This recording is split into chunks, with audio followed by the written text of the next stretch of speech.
We legit came out here like, oh, it's raining so hard in Los Angeles, you guys. Like, it literally is buckets pouring from the sky. Flood and we thought we got warnings. 2 people, and those 2 people are gonna come sit with us, are gonna be here with us. But everybody came today to be a part of our live girl chat. Audience, that's crazy. Oh my gosh, you guys got up so early, you man through the rain with us. Thank you so much. So I'm gonna ask you, are you ready for some live girl chat? Okay, so head over to the Real Daytime's Instagram page to join in our convo, and the hashtag Girl Chat Live is what we use so that we can hear from you, okay? Yes. Now, before we get started, we have a very exciting announcement. As you know, The Real is nominated for Outstanding Talk Series at this year's NAACP Image Awards. Awesome. And it's such an honor. We're so humbled by all of the support. So thank you, every single person who got to your phones and you voted. We can finally announce that the exciting news that the 4 of us will actually be hosting the Non-Televised Awards and ceremony this Sunday night. That's huge. I know it is. I still can't believe it. It'll be our first time all together hosting an award show. It's major. I'm excited. And the thing about the NAACP is that there are 2 shows. There's one that's going to be televised, but there's so many awards categories that they have the non-televised, so that'll be covered. So make sure to tune into the NAACP Image Awards this Monday, January 15th at 9, 8 Central, live on TV 1, all right? Now, speaking of awards, Tamera, yesterday you told us you met Mariah Carey at the InStyle Golden Globes party, and guess what? What? We got the video. Roll it. Come see, what's the commotion going on here? That's Mariah Carey. Now's my chance to meet her. Oh my God, should I? Well, I'm just gonna say hi, right? Okay, so when she walks by, I'll just say hi. Okay. Hi, Mariah, I love you. She called me gorgeous. She called me gorgeous. My night. Oh my God. Okay, my night is made. I'm done. I am so amazing. Embarrassed. Oh my God. Fun fact. Yes. You guys tell us everything. I think I was a little drunk at that moment. You All I were can remember, I think I was lit. My husband, the moment we got to the party, he gave me a glass of white wine, but the glasses that they give you at that party, they fill it all the way up to the top. Yep. I had 2 of those. Oh, So yeah, you were lit then. I was. So I was doing, an interview, and then I heard all this commotion, all the photographers going, Mariah, Mariah, Mariah, Mariah, and I was like, oh, it was like slow-mo. And then I saw her, and I was like, oh my gosh, I forgot about the interview. And then when she came by, I think she didn't hear me the first time I said hi. So then I did it again. I was like, hi, Mariah. And then she was like, oh, hi, gorgeous. And then she held my hand, and I was like, oh, my God. I was like, go the song, I'll be there. I'll be there. Because I was afraid when you just said hi to her, I thought she was just gonna walk on by, but she saw you, girl. That feels good. That is finally got my moment. I waited years for that. Okay, but seriously, so many people can watch that and be so relatable. Like, how many of us would bug out? No matter, like, you guys sometimes see us up here and you're like, oh, they don't get it. We get so excited. Even when we have guests on the show that we're huge fans of. And that's just so awesome to see that So you know what that means, Mariah? You could come on the show. All right, darling, right here.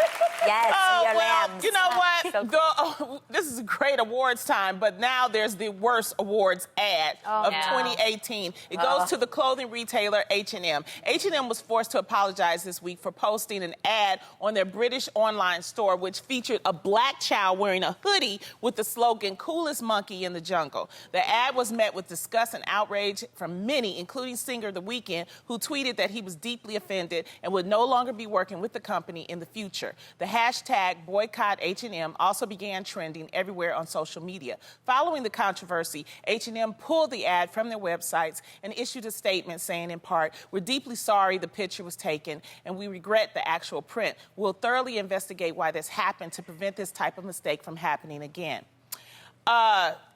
This is like the 4th time that a brand has done this. I mean, now we need an international Jamal the intern, all right? Because,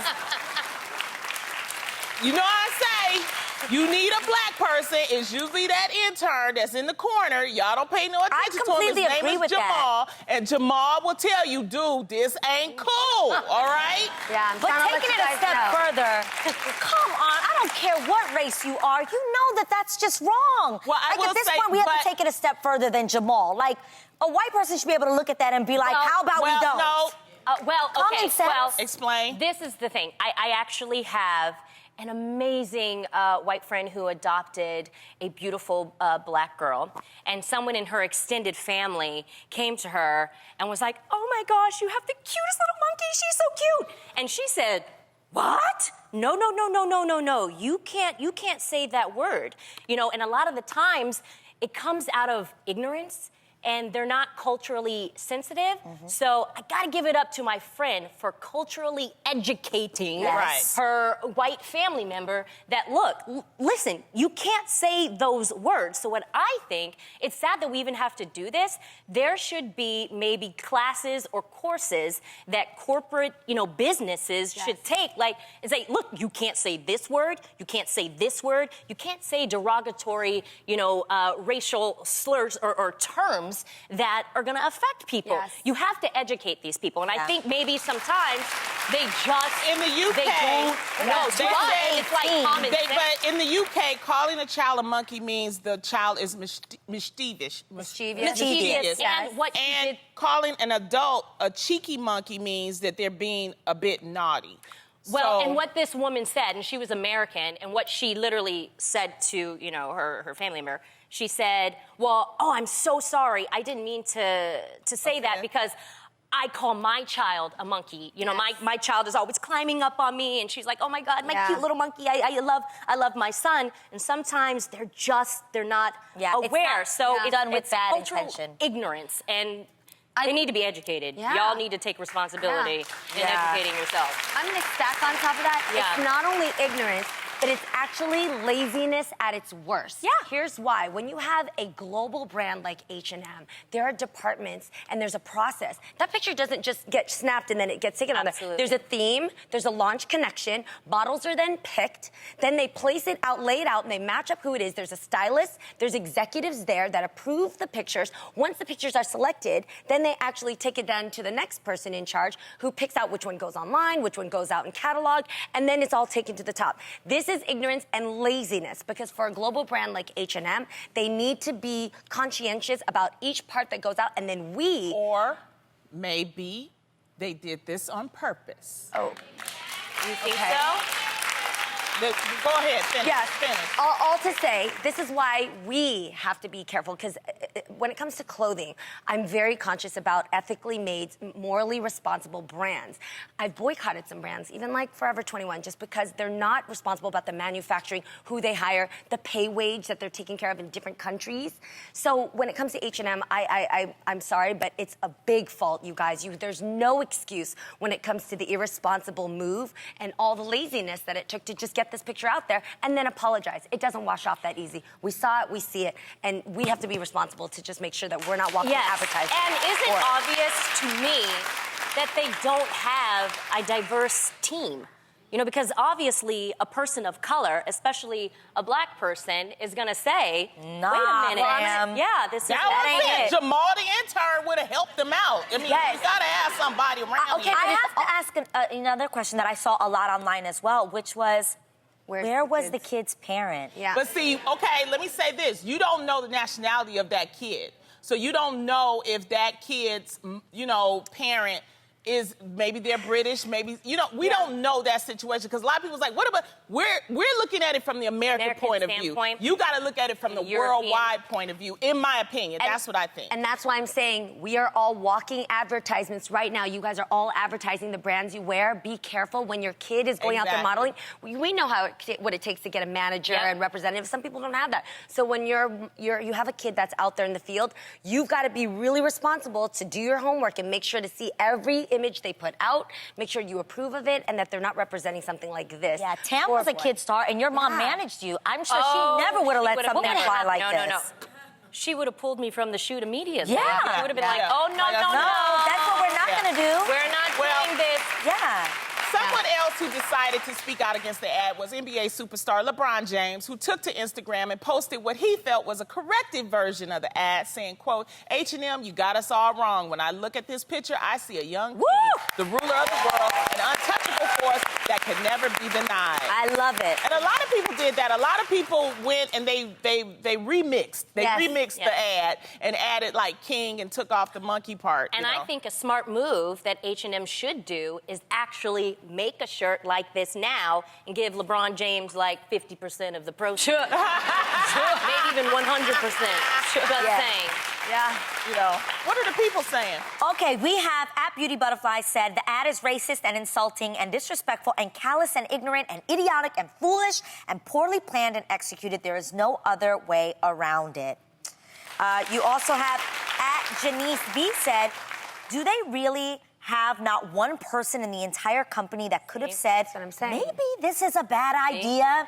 We're all kind of saying the same thing. Yeah, but I'm saying this is the fourth brand like this. We had Dove. We had, I mean, like we can count. H&M has record from before also talking about white models versus black models. They've said some things in the past. So we've got Anissa Ahmad just shouted your comment out. Where's Jamal the intern? And LMAO. Y'all have to listen to the intern. Yes. Jamal would have told you. Yeah. I don't think you should be doing this. People of color. Yeah, people of color. That's what it is. Yeah. But sometimes you don't have to, because this is great advertising for H&M. How many people are really going to stop shopping there? Okay, I think there's that's a good group, and I think that they can That's my take point. action now. This is an opportunity for you to take action. If you are offended, like Jeannie said, you know, you are walking advertising. Make sure that you rock and support companies that actually are representing something that you are proud of. Yeah. We'll see. We'll Wait till the see. next one. Wait till the next one, and I'm gonna say I told y'all they doing this on purpose. But let's go. Yeah. All right, Lonnie. Okay. Well, from a young king to a future princess, royal couple Prince Harry and Meghan Markle are set to marry on May 19th. And according to Us Weekly, Meghan reportedly wants to break tradition and have her mother Doria walk her down the aisle instead of her father, Thomas. The only problem is that that's not what Meghan's half-sister Samantha is telling people. Yesterday, Samantha appeared on the British morning show, The Right Stuff, and claimed that unless his plane crashes, Meghan's dad will be there and will walk her down the aisle, and that any rumor is the contrary to quote, rubbish. Wow. Meghan has yet to respond to Samantha's comments. In fact, People is reporting that Samantha herself hasn't even been invited to the wedding. Exactly. Bye, Samantha. So, ladies, this is some royal tea. Where's your tea, Lonnie? Exactly. Well, you know, Prince Harry made the comment that she's going to Meghan's finally going to have the family that she never had. And so once he made that statement, that's when his sister started coming in. Yeah. And she's also got, supposedly, Samantha has a book coming out called The Pushy Princess. So it's Why is she doing this? Because she needs to make some money. Yeah, she's an opportunist and she's a cornball, in my opinion. Yes, like, go 100%, somewhere. yes. This is not your wedding. It's your sister's wedding. We didn't even know about you. Go somewhere. I'm over her. She's actually telling on herself by her actions. A real sister wouldn't do this to her sister. That's why she's half-sister. She a half. And I'm sorry, there are half-sisters out there. This. She's just a whack sister. Yeah, she's a jealous sister, I think. Maybe that's what's going on. I don't know. But when somebody comes up in any way of success or happiness, you always have somebody who's gonna try to climb and just block the light and throw some haterade on your game. Sometimes even family members. God sees you, man. Don't even worry about those people. God sees you, and He will take it down. Yes. But it's just like Tam said. I think she's jealous, like Lonnie just said. But it's like Tam said, you're showing your true colors. You're showing who you really are. So by the time your book comes out, we already know. We already read you. You're whack. And you're just trying to get attention. But let's think about this. How historic would it be if Meghan had her mother walk her down the aisle? I love that. Instead of, because I don't know what was the relationship between her dad and her and her mom. Yeah, she's never come out and said that there's strain between her and her father, but obviously she's closer to her mother. And this isn't just any wedding. Right. This is the royal wedding. Yeah. And she went from being an amazing, beautiful actress to now being a very well-known woman across the globe. So she's going to be very emotional. She's going to be anxious, even though it's a beautiful day. And sometimes you just want your mama, and that's okay. Yeah. It's totally fine. Yeah, I can't wait to tradition is see what happens. the father, walks her down. But I love it. I think it's a bride's choice. It's whatever the bride wants to do. Absolutely. A lot of people were like, I didn't have my dad walk me down the aisle. I walked down by myself. That's just what I wanted to do. Well, I was I'm right gonna give behind myself you. away. Yes, you were. I was right. Train. Fixing Yes, the you were. train. But I think it's a bride's prerogative to do whatever she chooses to. If she wants to walk with her mother, amazing. A father, both. I had 2 dads, which is what my sister did. It's whatever you want to do. It's her special day, and I just can't wait to see it. We're so all excited for it. I know. That is so exciting. Are we going to go? I don't think we're gonna go, Lonnie. Why I don't think not? we're gonna go. Someone's got to have a crown. It's on the weekend. We're with Samantha. We didn't get invited. We didn't get invited. But we ain't with Samantha. No, can stand I'm in the not street. down with Samantha. No. I'm just saying. We could be outside, with the... in the commoners. We said that we wanted to crash a wedding. What if we crashed the May. royal wedding? That would be amazing. We're going to be planning over here.